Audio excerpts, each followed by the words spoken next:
ลูกยังจดจำเสมอขอโทษด้วยนะถ้าท่านว่าไม่ได้ไปเจอยังหักพ่ออยู่เด้อ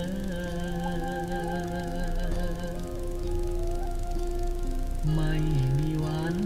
จางหายพ่อสอนลูกตั้งแต่ยังน้อยอย่าได้ซ้ำรอยให้ใครต้องคอยเอาใจสิ่งไหนไม่ดีลูกอย่าไปทำจงข้ามมันไป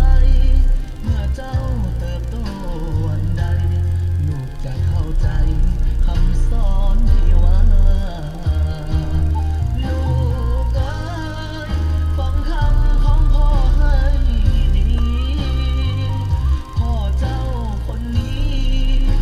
บ่มีเงินทองสูงค่าพ่อเลือดอีสานอาชีพการงานคือการทำนาลูกจงตั้งใจศึกษาให้มีวิชาเลี้ยงตัวเองได้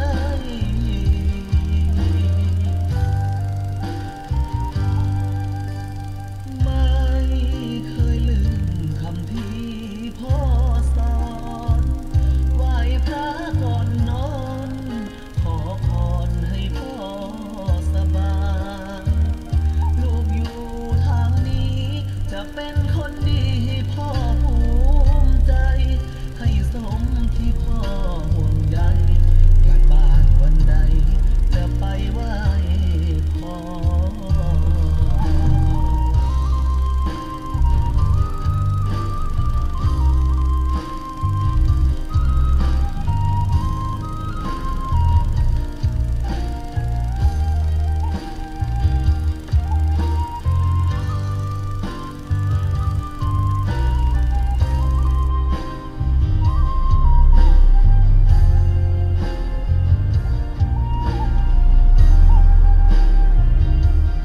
ลูกเอ๋ยฟังคำของพ่อให้ดีพ่อเจ้าคนนี้บ่มีเงินทองสูงค่าพ่อเลือดอีสานอาชีพการงานคือการทำนาลูกจงตั้งใจศึกษาให้มีวิชาเลี้ยงตัวเองได้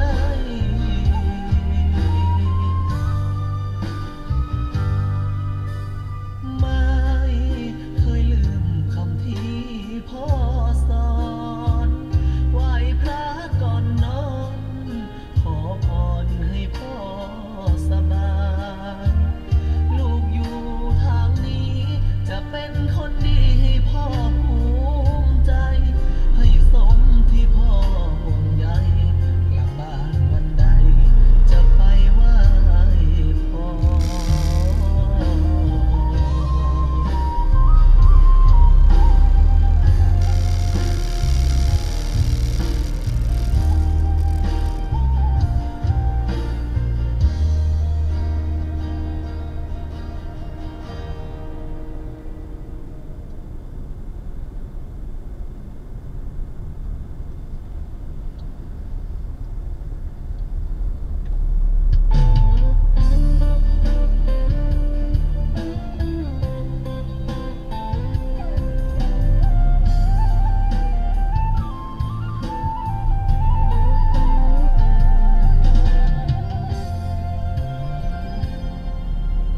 นอนบ่อิ่มตาตั้งแต่วันที่แฟนลาไปมีคนใหม่ผิดเรื่องยังบ่ฮู้สิ่งที่ฮู้คือเจ้าหมดใจทิ่มอ้ายไปตัดสายสัมพันธ์ เป็นแฟนกันก็นานหลายปี